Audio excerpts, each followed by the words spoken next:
Isaiah chapter 22. The burden of the valley of vision. What is troubling you now that you have gone up, all of you, to the roofs? Full of stirs, a noisy city, an exulting city. Your pierced are not pierced of the sword, nor dead in battle. All your rulers fled from the bow together. All found of you have been bound. They have been kept bound together.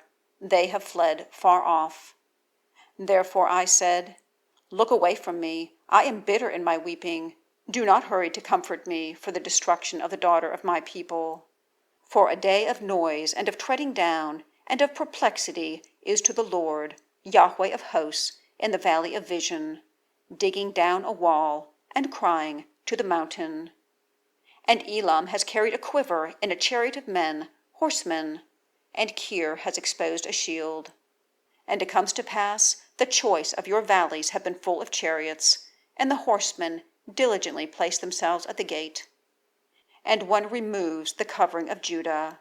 And in that day you look to the armor of the house of the forest, and you have seen the breaches of the city of David, for they have become many, and you gather the waters of the lower pool. And you numbered the houses of Jerusalem, and you break down the houses to fortify the wall. And you made a ditch between the two walls for the waters of the old pool. And you have not looked to its maker, and you have not seen its framer of old.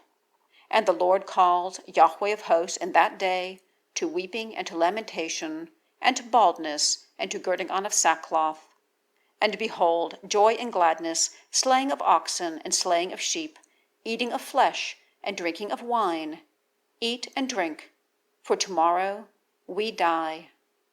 And it has been revealed in my ears by Yahweh of hosts. This iniquity is not pardoned to you until you die, says the Lord, Yahweh of hosts.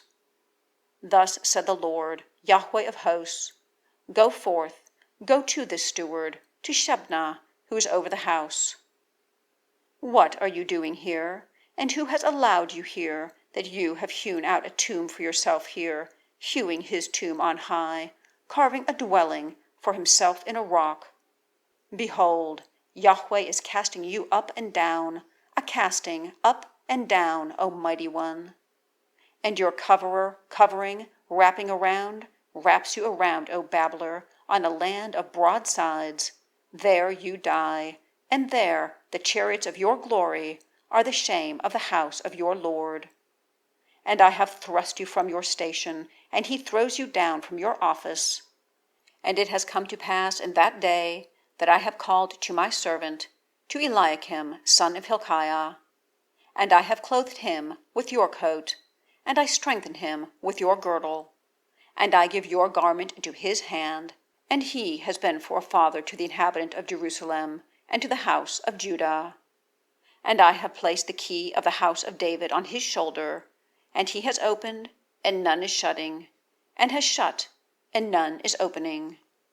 And I have fixed him as a nail in a steadfast place, and he has been for a throne of glory to the house of his father. And they have hanged on him all the glory of the house of his father, the offspring and the issue, all vessels of small quality, from vessels of basins to all vessels of flagons. In that day, a declaration of Yahweh of hosts, the nail that is fixed is moved in a steadfast place. Indeed, it has been cut down and has fallen, and the burden that is on it has been cut off. For Yahweh has spoken.